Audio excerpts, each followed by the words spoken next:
আসসালামু আলাইকুম রহমতুল্লাহি ওবরকাতুহু। সম্মানিত দর্শক, আপনারা যারা আমেরিকার ডিপ স্টেট সম্পর্কে অবগত, তারা নিশ্চয়ই জানেন যে এই মুহূর্তে পৃথিবীর ৮০টি দেশে মার্কিন যুক্তরাষ্ট্রের সামরিক ঘাঁটি আছে। আবার বলছি, এই মুহূর্তে পৃথিবীর ৮০টি দেশে মার্কিন যুক্তরাষ্ট্রের সামরিক ঘাঁটি আছে। এটা হলো প্রকাশ্য আর্মি। তাদের সেনাবাহিনী এরকম ৮০টি দেশে ঘাঁটি গেড়ে বসে আছে। ফলে ওই দেশের অর্থনীতি, ব্যবসা-বাণিজ্য, রাজনীতি মূলত আমেরিকার ইচ্ছায় চলে। এর বাইরে আমেরিকার একটা গোপন সেনাবাহিনী আছে, যেটিকে বলা হয় সিআইএ। আপনারা সারা দুনিয়াতে সিআইএর যে সফলতা এবং সিআইএর যে কার্যকারিতা এবং সেই সিআইএর গুরুত্বপূর্ণ ভূমিকার কারণে তাদের যে ডিপ স্টেট থিওরি, অর্থাৎ বিভিন্ন দেশে তাদের পছন্দমতো সরকার পরিবর্তন করার ক্ষেত্রে যুদ্ধ ছাড়াই শুধুমাত্র গোপন আর্মি দিয়ে, অর্থাৎ সিআইএ দিয়ে কিভাবে একটি দেশের সরকার পরিবর্তন করা যায় তার জ্বলন্ত দলিল হলো সিআইএর ইতিহাস। বলা হয়ে থাকে ১৯৫০ থেকে আজকের দিন পর্যন্ত, অর্থাৎ ২০২৫ সন পর্যন্ত গত ৭৫ বছরে পৃথিবীর ১০০টি দেশে আমেরিকা তাদের পছন্দ মতো সরকারকে প্রতিষ্ঠা করেছে এবং অপছন্দের সরকারকে উচ্ছেদ করেছে কোনো রকম যুদ্ধ ছাড়া। তাহলে কি হলো, ৮০টি দেশে সরাসরি সেনাবাহিনী আর ১০০টি দেশের সরকার পরিবর্তন সিআইএর মাধ্যমে। সাম্প্রতিক সময় বাংলাদেশের কথা খুব আলোচিত হচ্ছে, শ্রীলঙ্কার কথা আলোচিত হচ্ছে এবং পাকিস্তানের ইমরান খানের ক্ষমতাচ্যুতি। এই তিনটি একেবারে পাক ভারত উপমহাদেশের একেবারে জ্বলজ্বলে উদাহরণ। এরপর আপনি যদি আফ্রিকাতে যান, ল্যাটিন আমেরিকাতে যান, মধ্যপ্রাচ্যে যান, সেটা আরও অনেক লম্বা। তো এভাবে যারা গবেষক, সিআইএ নিয়ে যারা গবেষণা করেন, তারা গত ৭৫ বছরে ১০০টি সরকার পরিবর্তন হয়েছে সিআইএর ইচ্ছায়। ৩ নম্বর হলো তাদের শক্তিশালী ডলার। তো তারা এই শক্তিশালী ডলারের মাধ্যমে কত দেশের যে রাজনীতি, অর্থনীতি সব কিছু ভেঙে চুরমার খান করে দিয়েছে, যা নিয়ে যদি ইতিহাস লেখা হয় এনসাইক্লোপিডিয়া ব্রিটানিকার একটার পর একটা ভলিউম শেষ হয়ে যাবে। বাংলাদেশকে কেন্দ্র করে আমেরিকার যে ডিপ স্টেট পলিসি, এটা ১৯৭০ সন থেকে তারা শুরু করেছে। অর্থাৎ যখন এটি পাকিস্তানের একটি প্রদেশ ছিল, ঠিক সেই সময়টিতেই, যেহেতু পাকিস্তান তাদের ঘনিষ্ঠ বন্ধু, তারা এই পূর্ববঙ্গে হোসেন সৈয়দ সরওয়ার্দিকে রিক্রুট করে তাদের এজেন্ট হিসাবে। মূল কারণটা হলো যে এই অঞ্চলে কমিউনিস্ট এবং ভারত, তাদের যে আধিপত্য, সেই আধিপত্যকে মোকাবেলা করার জন্য ৬০-এর দশক থেকে তাদের একটা মাস্টার প্ল্যান ছিল। আপনারা জানেন যে পণ্ডিত জওহরলাল নেহরুর সরকার মূলত সেই রাশিয়া ঘেঁষা বামপন্থী সরকার ছিল। অন্যদিকে সেই ডাক্তার বিধানচন্দ্র রায়ের আমল থেকে পুরো পশ্চিমবঙ্গ, সেখানে বামপন্থী সরকারের জয় জয়কার। অন্যদিকে চীন, কমিউনিস্ট রাষ্ট্র চীন, রাশিয়া, পূর্ব ইউরোপ, পুরো ৫০ এবং ৬০-এর দশকে সারা দুনিয়াতে যেভাবে কমিউনিজমের জয় জয়কার শুরু হয়েছিল, সেক্ষেত্রে কেবলমাত্র পাকিস্তান ছাড়া পাক ভারত উপমহাদেশে তাদের কোনো বিশ্বস্ত বন্ধু ছিল না। তো পাকিস্তানের এই অংশটিকে তারা আলাদাভাবে শক্তিশালী করার জন্য একটা মাস্টার প্ল্যান তারা করেছিল এবং সেই মাস্টার প্ল্যানের বিপরীতে তাদের আরেকটা যেটা ছিল ডক্টরিন ছিল নেহেরু ডক্টরিন। তো সেই নেহেরু ডক্টরিন যেটা ছিল, সেই নেহেরু ডক্টরিন ব্যর্থ করে দেওয়ার জন্য, সেই নেহেরু ডক্টরিন ব্যর্থ করে দেওয়ার জন্য প্রাণান্ত চেষ্টা করেছিল আমেরিকা। সেই একদিকে কমিউনিজম, অন্যদিকে নেহেরু ডক্টরিন, এর মধ্যে টানা হেঁচড়ার মধ্যে যখন আমাদের মহান মুক্তিযুদ্ধ শুরু হয়ে গেল, সেটাকে বানচাল করে দেওয়ার জন্য তারা ৭ম নৌবহর পাঠানোর সিদ্ধান্ত নিল। রাষ্ট্রটি স্বাধীন হলো। এটাকে বটমলেস বাস্কেট আখ্যা দিয়ে, তলাবিহীন ঝুড়ি আখ্যা দিয়ে বঙ্গবন্ধু সরকারকে ব্যর্থ করার, শেষ করে দেওয়ার সর্বোচ্চ চেষ্টা এবং তদবির তারা করা শুরু করলো এবং তারা সফল হলো ৭৫ 15 আগস্টের মাধ্যমে।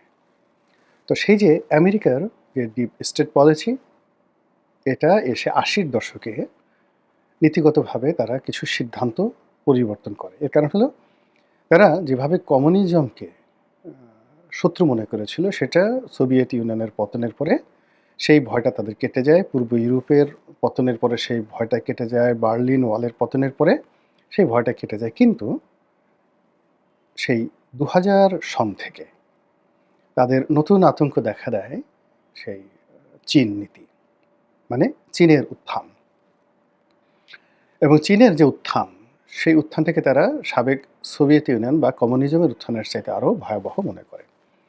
ফলে চীনকে এই অঞ্চলে ঠেকানোর জন্য তারা একদিকে আফগানিস্তানে তাদের ঘাঁটি পাতে, অন্যদিকে তারা বিদার্সে অর্থ বিনিয়োগ করে পাকিস্তানের সেনাবাহিনীর উপরে অবিচ্ছেদ্য কন্ট্রোল তারা স্থাপন করে চীন এবং ভারতের সঙ্গে একটা ব্যালেন্স তৈরি করার জন্য। তারা ভারতের সঙ্গে একটা ঘনিষ্ঠ বন্ধুত্ব গড়ে তোলে। আবার তার সঙ্গে সঙ্গে ভারত যেন ভেঙে না যায়, সেখানেও একটা তারা ভারতকে থ্রেটের উপর রাখার জন্য ভারতের অনেকগুলো বিচ্ছিন্নতাবাদী সংগঠনের সঙ্গে তারা সম্পর্ক স্থাপন করে। তো সেই দিক থেকে বে অফ বেঙ্গল, অর্থাৎ আমাদের যে বঙ্গোপসাগর, সেই বঙ্গোপসাগরে তাদের একটি ঘাঁটি দরকার এবং বাংলাদেশের মতো একটা ভূখণ্ডে তাদের একটা ঘাঁটি দরকার। এবং এখানে তাদের একেবারে পরীক্ষিত, জাস্ট লাইক কাতার, জাস্ট লাইক সংযুক্ত আরব আমিরাত, দুবাই, এরকম বিশ্বস্ত তাবেদার ঘনিষ্ঠ বন্ধু দরকার বাংলাদেশে। এবং সেই চেষ্টা তারা করে আসছে। কিন্তু গত ১৫ বছর ধরে শেখ হাসিনার সঙ্গে তারা আসলে পেরে ওঠেনি। এটা শেখ হাসিনার ভুল হতে পারে, শেখ হাসিনার সঠিক হতে পারে, সেটা ভিন্ন বিষয়। কিন্তু শেখ হাসিনাকে তারা যেভাবে চেয়েছিল, ঠিক ওভাবে শেখ হাসিনা তাদেরকে রেসপন্ড করেনি। তো যাই হোক, এই জন্য শেখ হাসিনাকে সরানোর জন্য তাদের যে ডিপ স্টেট পলিসি, সেটি ২০১৮ সনের আগের থেকেই, মানে ২০১৬-১৭ সন থেকে তারা ক্রমাগত দুটো কাজ একসাথে চালাচ্ছিল। শেখ হাসিনার পতন, তাদের তাবেদার তৈরি করা এবং তাদের ডিপ স্টেট পলিসিটাকে এই অঞ্চলে চালু করা। এবং ওই পলিসির মধ্যে আমাদের পার্বত্য অঞ্চল, আমাদের সেই রোহিঙ্গা সমস্যা এবং সেন্ট মার্টিন দ্বীপ, এইগুলো নিয়ে পর্দার আড়ালে যা কিছু হয়েছে, শেখ হাসিনা মুখারা রমণীর মতো ফটাফট করে সব কথা বলে দিয়েছেন। বলে দেওয়ার পর তারা শেখ হাসিনাকে মোটামুটি খরচের খাতায় ফেলে দেয়। এবং এই যে তাদের যে খরচের খাতায় ফেলে দেওয়ার যে সিদ্ধান্তটি, এই সিদ্ধান্তটি তারা নিয়েছিল ২০২৩ সনে। হঠাৎ করে আমেরিকার পররাষ্ট্রমন্ত্রী কেন ডক্টর ইউনূসকে ফোন দিল? ছিল যে সকল তাদের মুখপাত্র ছিল, তাদের মুখোশ সাম্প্রতিক সময় খুলতে শুরু করেছে এবং তাদের অনেক কথা এখন তাদের নিজের মুখ দিয়েই তারা বের করে দিচ্ছে।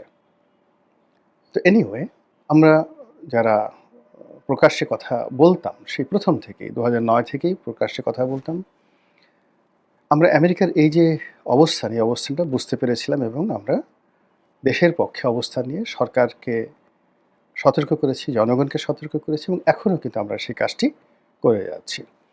ফলে আমাদের মতো কিছু মানুষ যারা সকল পক্ষের শত্রুতে পরিণত হয়েছে, অর্থাৎ আমেরিকার যেভাবে শত্রু, ভারতের শত্রু, শেখ হাসিনার শত্রু, আবার এখন ডক্টর মোহাম্মদ ইউনূসের সরকারের শত্রু না হলেও বন্ধু হওয়ার মতো কোনো রকম যে যোগ্যতা, এটা আমাদের মধ্যে হয়নি কয়েকজনের মধ্যে। ফলে আমরা আমাদের মতো বলে যাচ্ছি।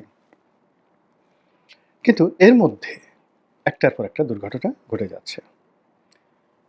এই যে জুলাই আগস্ট বিপ্লব হলো, সেই বিপ্লবের পর একটি বছর চলে গেল, এখন আবার নতুন করে 2025 সনের জুলাই এসেছে এবং এই সময়টিতে অনেক নিত্য নতুন কথা বের হয়ে যাচ্ছে।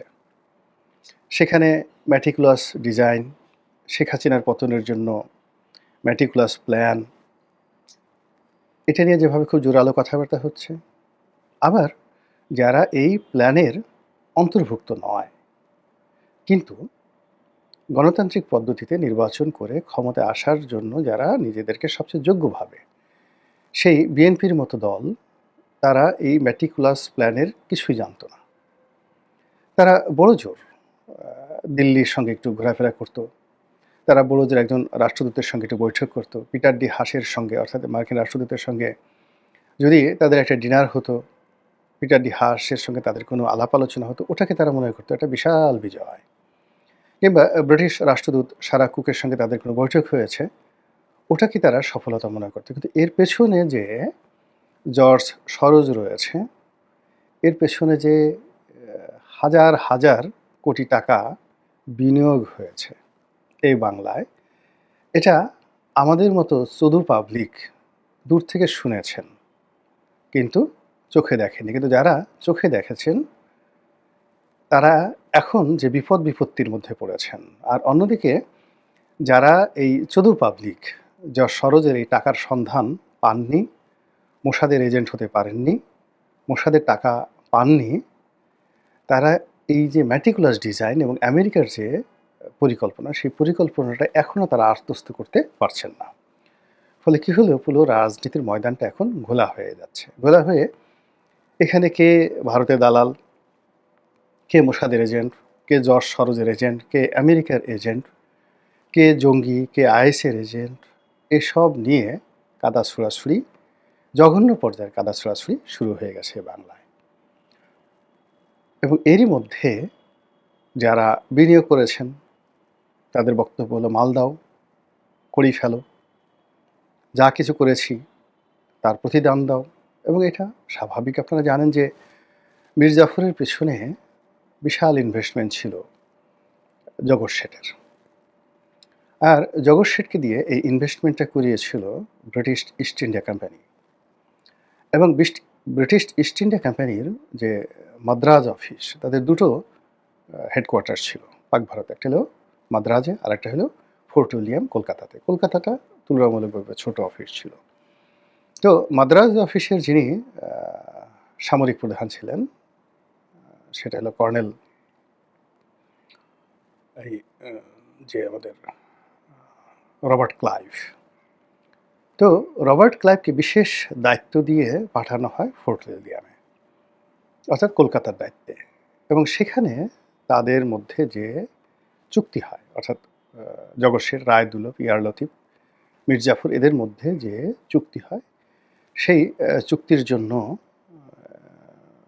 যে আর্থিক বিনিয়োগ সেটা জগৎ শেঠ করে, আর সামরিক বিনিয়োগ যেটা আছে সেটা ইস্ট ইন্ডিয়া কোম্পানি করে। তো যখন যুদ্ধে জয়লাভ করল ইস্ট ইন্ডিয়া কোম্পানি, তখন মীর জাফরকে এর উপর চাপ প্রয়োগ করা হলো, ঠিক আছে তোমাকে দেওয়ানি দেওয়া হলো, এখন আমাদের এই যুদ্ধের খরচ দাও, টাকা দাও। এবং ওই জমানাতে যখন সোয়া ভরি একটা গিনি মুদ্রার, স্বর্ণমুদ্রার যে ভ্যালু ছিল সোয়া ভরি, অর্থাৎ এখনকার টাকার ধরুন অলমোস্ট 2 লাখ টাকা, 24 ক্যারেটের সোয়া ভরি স্বর্ণের দাম এখন প্রায় 2 লাখ টাকা। তো তখন বাংলার রাজভাণ্ডার থেকে ইমিডিয়েটলি তাদেরকে 2 কোটি টাকা, অর্থাৎ 2 কোটি স্বর্ণমুদ্রা মীর জাফরকে দিতে হয়েছিল ইস্ট ইন্ডিয়া কোম্পানিকে। আর এই যে টোটাল যে ব্যাংকিং ব্যবস্থা, আজকে যেমন এসালম, তারপর শেষে ধরেন অন্যান্য যে ব্যাংক দানবরা রয়েছে, ঠিক ওই জমানাতে পুরো বাংলা, বিহার, উড়িষ্যার যে ব্যাংকিং ব্যবস্থা, রাজস্ব ব্যবস্থা, এটার একছত্র আধিপত্য, ব্যবসা বাণিজ্যে আধিপত্য ছিল জগৎ শেঠ এই পরিবারের। তো তারাও সেই রাষ্ট্রের কাছে চেয়ে বসলো এবং এটার চাপ সামাল দেওয়ার মতো অবস্থা বাংলাদেশের রাজস্ব ব্যবস্থার ছিল না, মীর জাফরের ছিল না। ফলে কি হলো, ইস্ট ইন্ডিয়া কোম্পানির সাথে মীর জাফরের বিরোধ শুরু হয়ে গেল। বিরোধ মানে কি, মানে অপারগতা, আর সে পারছে না। ফলে কি হলো, মীর জাফরকে সরিয়ে বসানো হলো সেই মীর কাসিমকে। মীর কাসিমও পারছিলেন না। তখন মীর কাসিমকে আবার যুদ্ধে পরাজিত করে আবার মীর জাফরকে বসানো হলো এবং তাকে পুতুল বানিয়ে পুরো রাজস্ব ব্যবস্থাটা নিয়ে গেল সেই ইস্ট ইন্ডিয়া কোম্পানি। তো এরকম মানে এই যে ডিপ স্টেট বলতে যা বোঝায়, অর্থাৎ একটা দেশে যখন সরকার পরিবর্তন হয় তার পেছনে যারা করে তাদের দেনা পাওনা থাকে। তো এক্ষেত্রে আমাদের এই বাংলাদেশের শেখ হাসিনার যে পতন, এই পতনের পেছনে যে ডিপ স্টেট রয়েছে তাদের দেনা পাওনা তো অবশ্যই আছে। সেই দেনা পাওনাগুলো কি? সেই দেনা পাওনাগুলো নিয়ে যা আলোচনা হচ্ছে, যা কথাবার্তা হচ্ছে, সেগুলো তো পিলে চমকানোর মতো। যাদের মধ্যে ন্যূনতম দেশপ্রেম আছে, যাদের মধ্যে জাতিসত্তা বোধ আছে, যাদের মধ্যে মানচিত্রের প্রতি ভালোবাসা আছে, পতাকার প্রতি অনুরাগ আছে, প্রতিটি মানুষের হৃদয় ঠিক বিষাক্ত হয়ে গেছে। প্রতিটি মানুষের হৃদয় ফুটো হয়ে গেছে, সেখান থেকে রক্ত বের হচ্ছে, যে কথাগুলো শোনা যাচ্ছে না। এরই মধ্যে যখন শোনা যাচ্ছে যে আমাদের সেই আমেরিকা এটা চাচ্ছে, ওটা চাচ্ছে, এর মধ্যে যখন শোনা যাচ্ছে আমেরিকার পররাষ্ট্রমন্ত্রী কথা বলছে আমাদের প্রধান উপদেষ্টার সঙ্গে, কি কথা তাহাদের সঙ্গে আমরা কিছুই জানি না। হালকা পাতলা যে সকল কথাবার্তা আমাদের সোর্স থেকে, অর্থাৎ বাংলাদেশের সরকারের পক্ষ থেকে বলা হচ্ছে, এগুলো আমাদের রক্তক্ষরণ বন্ধ হচ্ছে না, বরং অজানা আশঙ্কা, অজানা ভয়, অজানা আতঙ্ক আমাদেরকে তাড়া করছে। এরই মধ্যে অর্থনীতির অবস্থা, ব্যবসা বাণিজ্যের অবস্থা কিচ্ছু বললাম না। আপনারা শুধু নিজেদের বুকে একটু হাত দেন, নিজেদের ঘরে একটু খোঁজ নেন, ব্যাংকের খোঁজ নেন, তাহলে বুঝতে পারবেন যে বেদনা কোন পর্যায়ে পৌঁছে গেছে। একজন বিখ্যাত লোকের একটা বাণী শুনছিলাম, খুব বিখ্যাত একজন ব্যক্তি, আমি এই মুহূর্তে তার নামটা মনে করতে পারছি না। ভিন ডিজেল নাকি সেই ওয়াশিংটন, তার একটা জাস্ট ভয়েস। তো সেখানে যে বক্তব্যটা সেটা হলো, যখন আপনার ব্যাংকে পর্যাপ্ত টাকা থাকবে, অর্থাৎ ঘরে টাকা থাকবে, আপনি ক্ষুধার্ত থাকেন কিন্তু আপনার ক্ষুধা লাগবে না, আপনার পেটে খাবার নেই কিন্তু আপনার কোনো টেনশন হবে না। কিন্তু যখন আপনার ব্যাংকে টাকা থাকবে না, আপনি সকালবেলা নাস্তা করেছেন কিন্তু ১ ঘন্টার মধ্যে আপনার ক্ষুধা লেগে যাবে এবং ক্ষুধার আতঙ্কে আপনার মস্তিষ্ক কোনো কাজ করবে না।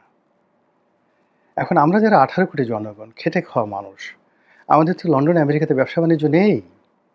এ রাষ্ট্রের যতটুকু আমাদের সামর্থ্য আছে আমরা তো দিয়েছি, রাষ্ট্র থেকে আমরা কিচ্ছু নেইনি। আমজনতা আমরা কিছু নেইনি। আমাদের রিকশাওয়ালা একটা বিড়ি খায়, সে রাষ্ট্রকে টাকা দেয়। একজন বুয়া সে জর্দা খায়, সে রাষ্ট্রকে টাকা দেয় এবং সেই টাকা দিয়েই কিন্তু বন্দুক, বোমা, গুলি কেনা হয়। সেই টাকা দিয়েই আমাদের পররাষ্ট্র উপদেষ্টা, আমাদের প্রধান উপদেষ্টা, আমাদের সাবেক প্রধানমন্ত্রী, আমাদের রাষ্ট্রপতি বিদেশে যায়। এই দৈনিক সেই ১০ লাখ টাকা রুম ভাড়া, এরকম ভাড়া হোটেলে থাকে আমাদের টাকা দিয়ে। আমরা এই রাষ্ট্র থেকে শুধু একটু নিরাপত্তা চাই। তো সেই রাষ্ট্রের মধ্যে যখন শকুনের সেই থাবা পড়ার আশঙ্কা দেখা দেয়, তখন অনেকেই রুরাল দেওয়ার জায়গা থাকে। আমরা কোথায় যাব বলেন? আল্লাহ আমাদের সবাইকে হেদায়েত দান করুন এবং হেফাজত করুন। আসসালামু আলাইকুম ওয়া রাহমাতুল্লাহি ওয়া বারাকাতুহু।